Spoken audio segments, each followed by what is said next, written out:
Thank you for joining me this week. As promised, I wanted to do a little review of a book that I read a couple of weeks ago, which I told you about, this one here. And I really wanted to film this segment outside because there's some beautiful flowers. Mum has some lovely, lovely spring flowers that are blooming at the moment, which I will show you in some video. And seriously, but there was just too much building noise going on and it was impossible to film. So I've had to retreat into the bedroom. I hope that you don't mind, and I will do my little review here for you. But today we're diving into a novel that proves the old saying that you don't just marry a person, you marry their entire family. We are talking about the late American author Dorothea Benton Frank, by invitation only. This book is pure Southern charm and absolute chaos. The story centers around a wedding that brings two hilariously opposing families together. On the one side, we have the Stiftels, who are hard-working, salt-of-the-earth peach farmers located in South Carolina Lowcountry. On the other side, we have the Cumbrias, who are ultra-wealthy, high society Chicago elite. When the Stiftels' son Fred gets engaged to the Cumbrias' daughter Shelby, the stage is set for a major culture clash. It all begins with two vastly different engagement parties, one with moonshine and barbecue, and the other with caviar and glam Chicago style.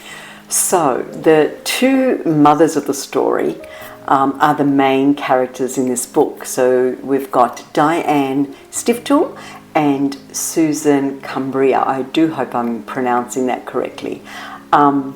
Diane is the pragmatic one, grounded, is worrying about her son Fred, who will probably be leaving the farm. Susan is a socialite on a Carrera marble pedestal, worrying that her friends think that Shelby is marrying beneath her. But it's not just a wedding romp.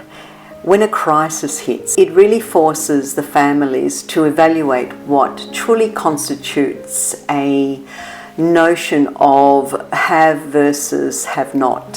What I loved most about this book is the author's ability to create such authentic and memorable American Southern characters. Even some of the side characters are eccentric and so much fun. However, if you're looking for a simple read, be warned, the plot does take a dramatic and unexpected turns that add some real weight, emotional depth, especially in past the middle of the book. So it goes beyond a simple wedding farce by exploring some of life's big questions. So if you're looking for a book this summer that transports you to Southern Carolina, that low country vibe, and ultimately remind you what true family grit looks like, then I highly recommend this book. I would love to know if you've read any of Dorothea Benton Frank's books. If you have, please pop them in the comments. Hit that like, share and subscribe button for more videos, and happy reading, and I'll see you next week.